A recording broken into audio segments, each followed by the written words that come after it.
I attend tool shows all year round, and when I come across some cool products, I like to share it with you. SpiderProducts.com has the best blades I've ever seen. Check them out.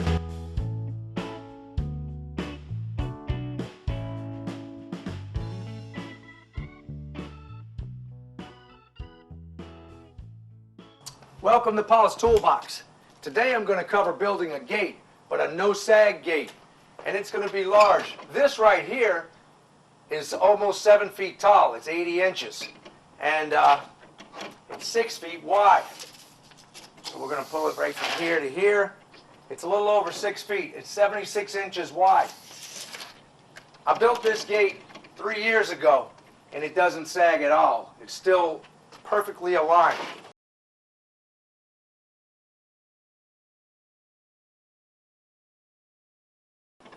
I don't need to make this as tall on the other side as I did this side. I'm going to put a standard size fence on it. The reason why I have this one taller is because this is my main entrance part of my house, and I have a trailer back there that I want to keep hidden from the street. The key to making this gate strong to where it won't sag is your lap joints, okay?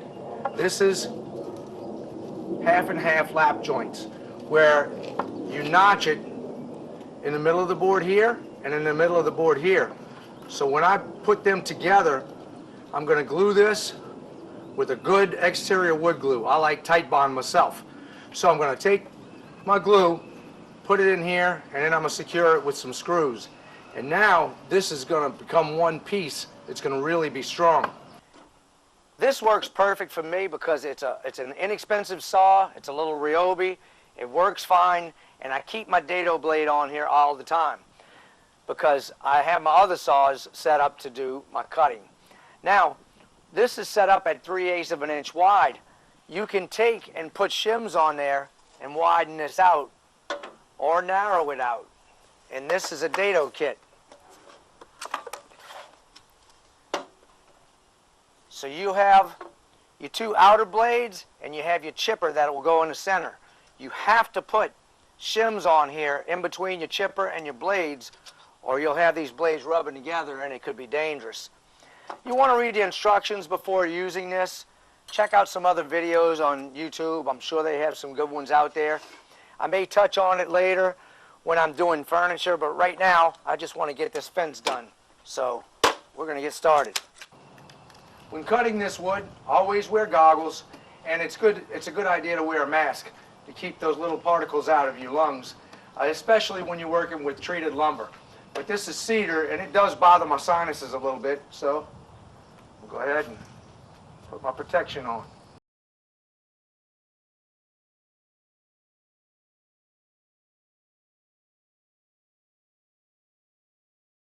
Keep in mind that some of the wood is going to be thicker than the other wood.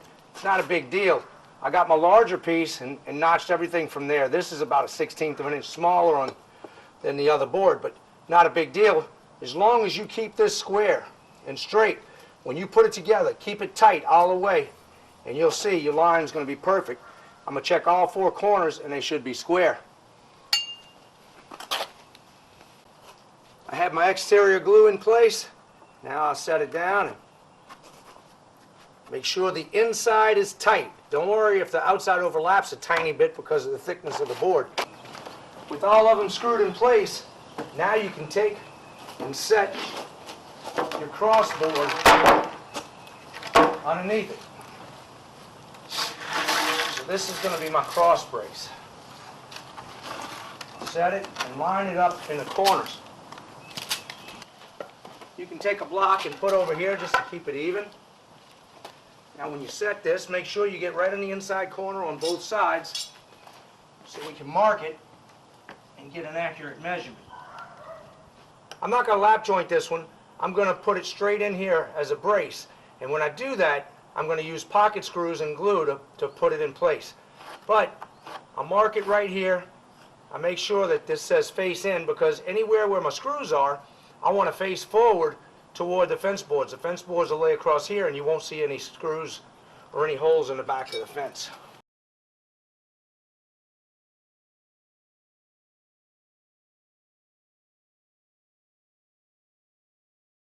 Remember, I wrote face in on that bottom corner because these angles will be slightly off from each other. I'll put blocks under here so it's going to keep it even when I set it down.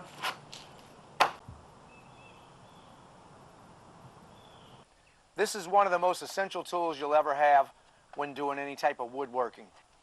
This right here has an adjustment, and if you look closely, you'll see little numbers. You'll have a 1/2 inch, 3/4, in between those, all the way up to 1.5 inches.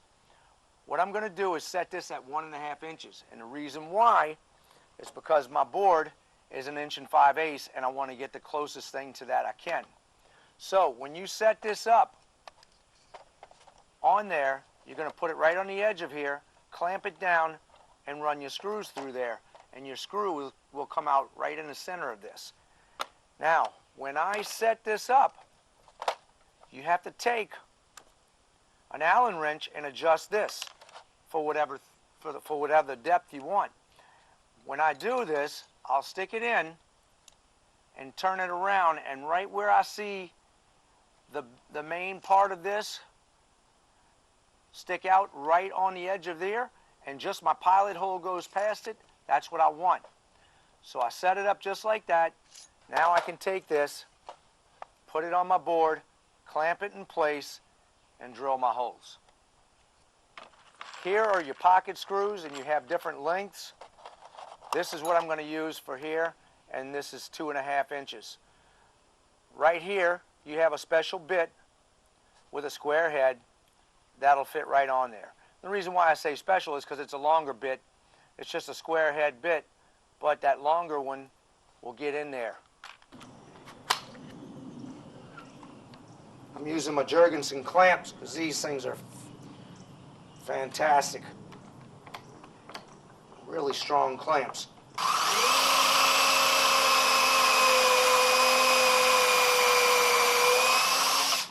I have my glue on here, and I set a block under each side so it's going to sit down evenly and hold it in place while I screw it. So I'm going to go glue the other side real quick. We'll set her in place, and it's tight, nice and tight. All right, we're going to go ahead and run our screws in.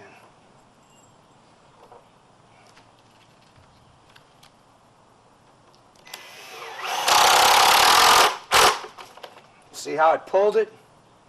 That's just what I want. This really secures it well.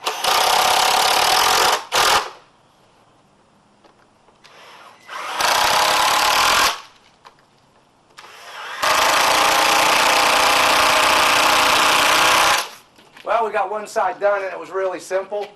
Now I have to build the other side. When I put my fence boards on here, I'm going to set them this way so they cover up my screws. All my screws will be covered on this side, and it'll have a nice clean look on the back side. You see this right here? This can cause a little bit of a problem. What I'm going to have to do is trim this down a little bit more because this board was thicker than this one. Most of them were exactly the same or within a 32nd of each other, which is not a big deal. But when you have an 1/8 inch or more, you really need to trim that down.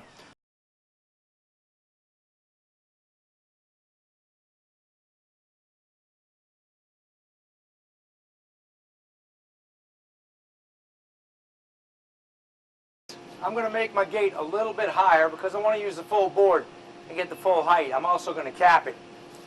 But I took a board and just clamped in place right here. And I clamped the board on the other side. And I'm going to take a string line and run a level over there and see what I have to cut off on that side, because I know that side, the ground is higher, and I'm going to have to trim the board. Here's my full length board. I'm going to set it right on top of the concrete there because that's the concrete around the post, and I have to go from that height up. So I'm going to set it right on here and put a clamp on it.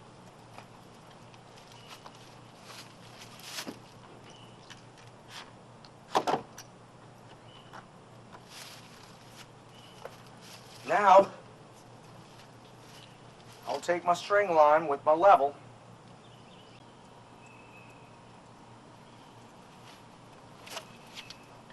I'll pull it really tight. Make sure and I get the height right. And when I'm on spot level, I'll pull my measurement. 3 1/4 inches. That's what I'm going to take off the bottom of this board.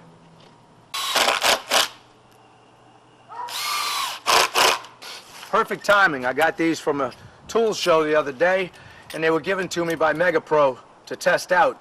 They're hardened steel, and I have sockets from 1/2 inch all the way down to 1/4, and they're great because all I have to do is clip it onto my belt and take them out when I need them.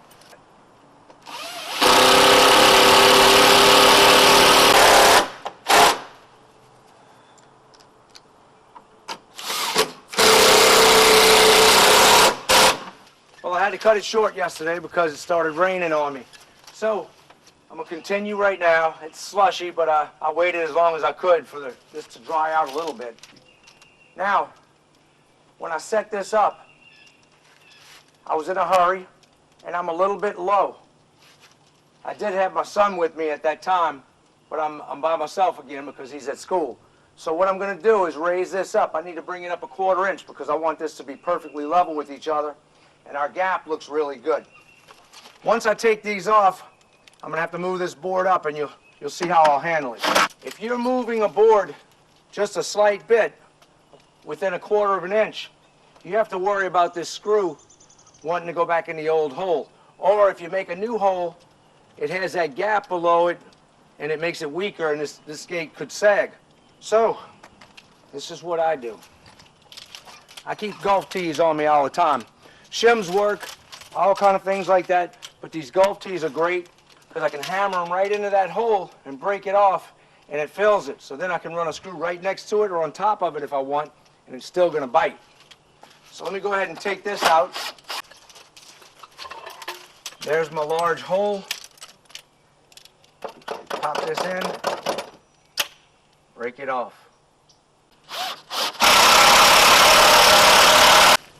Okay, my next step is to take and screw this together. What I'm going to do is take a little board, run it across the backside so I can keep this even, and then I can run my boards. I'm putting it on the backside because I need to put my fence boards there. And once I pull these, it screws out. It's going to make a tiny hole in there. You won't even notice it. Well, another project out of the way. Let me show you a couple of things. First thing is, this is a 6-foot span right here. And it's perfectly even. Same with this side. It doesn't hang at all. So, now you know how to build a gate and make it last. And I'm going to show you a couple of other things. On the post, you have to block the back of it. See the post right here? I put a block between the post and my fence board, just in between the runners. And the reason why I did that was because my hinges are going to have screws that hit at top and bottom, and all they're going to do is grab the face board, the fence board, and not the 2x. So you want to make sure you get a 2x behind there to block it. That's what's going to give it strength. I am going to box these out on the inside, and that'll be another video. I'll show you how to box it out and put a cap board on here. We'll trim it out and really make it look nice, just like I did on the other side. If you found this video useful, hit like for me. Don't forget to subscribe. Check out paulstoolbox.com for all my archive videos, and I'll see you on the next project.